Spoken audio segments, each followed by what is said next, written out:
Good afternoon, ladies and gentlemen. Shalom. I'm David Mencer, Israeli government spokesman for the National Public Diplomacy Directorate here in the office of the Prime Minister on this Thursday, the 16th of January, day 468 since the start of the October 7th war and Hamas's attack on this country. Today I'll be providing you with an update on the latest on the hostage release agreement, and then we'll have time for a few questions, just a few questions, as this is obviously a busy time for us here.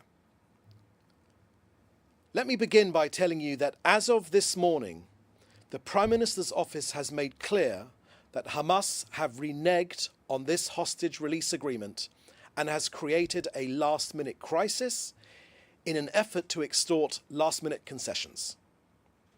As such, the Israeli cabinet cannot meet to agree this deal. It cannot convene until the mediators notify Israel that Hamas has accepted all elements of the agreement that were already agreed.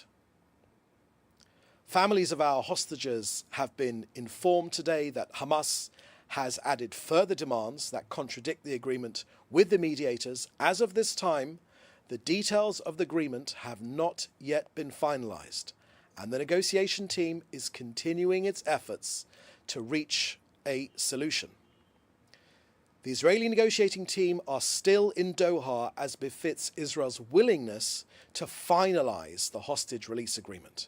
Therefore, no official announcement will be made by Israel about the success of these negotiations and the subsequent cabinet meeting until we do not have a finalized agreement.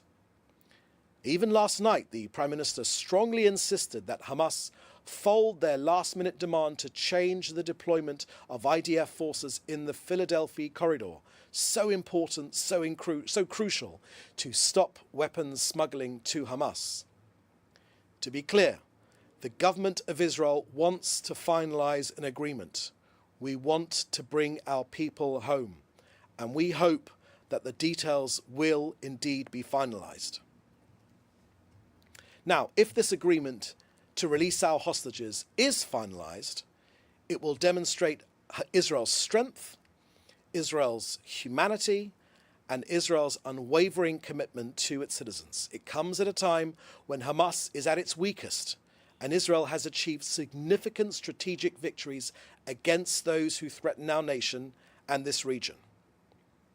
Hamas has been decimated, their leadership has been eliminated, their rockets arsenal have been destroyed, their tunnel network has been compromised, their operational capabilities have been shattered. They are no longer the force they once were.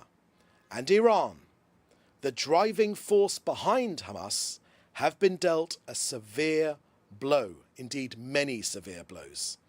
Let me list them for you. Its nuclear ambitions have been set back. Its ballistic missile production has been disrupted. Its proxies, Hezbollah, the Houthis and Iraqi militias have been deterred or neutralized.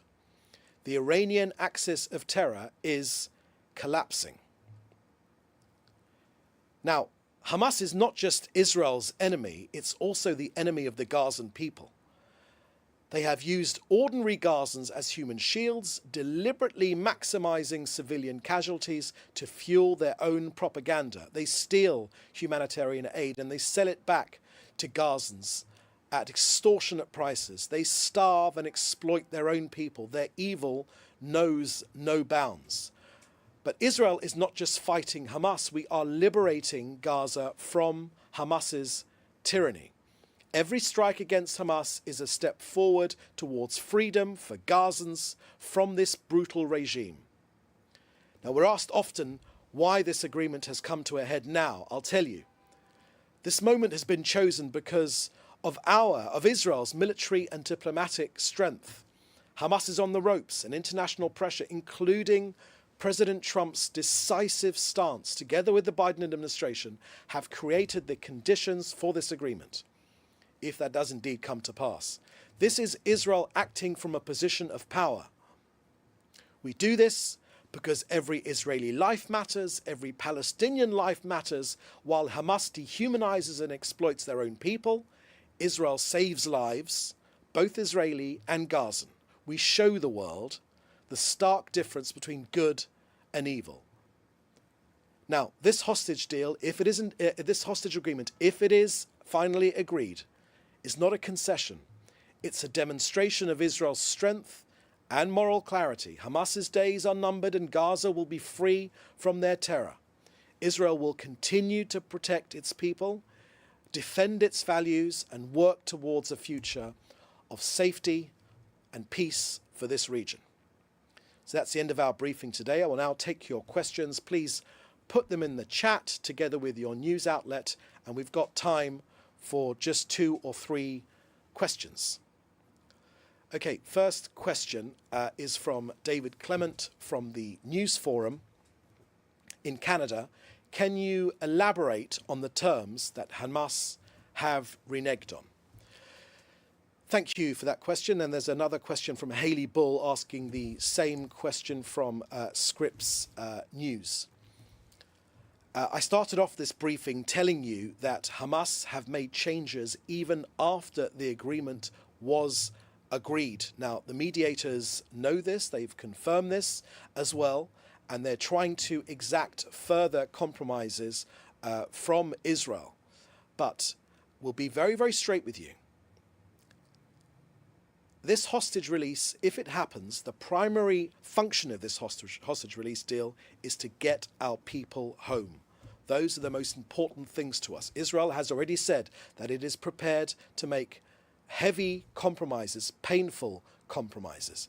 And we have already said that. The US knows that, and all the other negotiators know that too.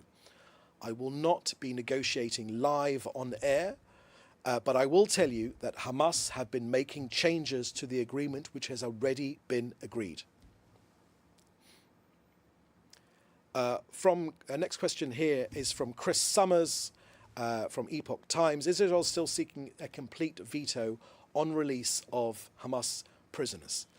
So thank you for that question, Chris. That information will be in the agreement when it is finally finalized. We thought we had an agreement last night. Today, Hamas have been making changes to this agreement. Now, Hamas are a jihadist organization. They are renowned for terrorism and for killing and for murdering families. They are not renowned for their keeping to deals.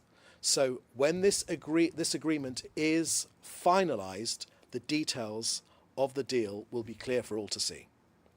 Okay, that's the last question we've got time for today. Thank you for joining us. We'll have another briefing next time, and we look forward to joining you. We'll let you know when that is. In the meantime, for interviews or for any other question, please do get in contact in the usual way. Thank you for joining us, and we'll see you next time. Please do stay safe. Bye-bye. Thanks for watching. Drop a comment below. Don't forget to like, share, and hit subscribe to stay updated with our latest content. Until next time, stay informed and inspired. This is Dejobnik signing off.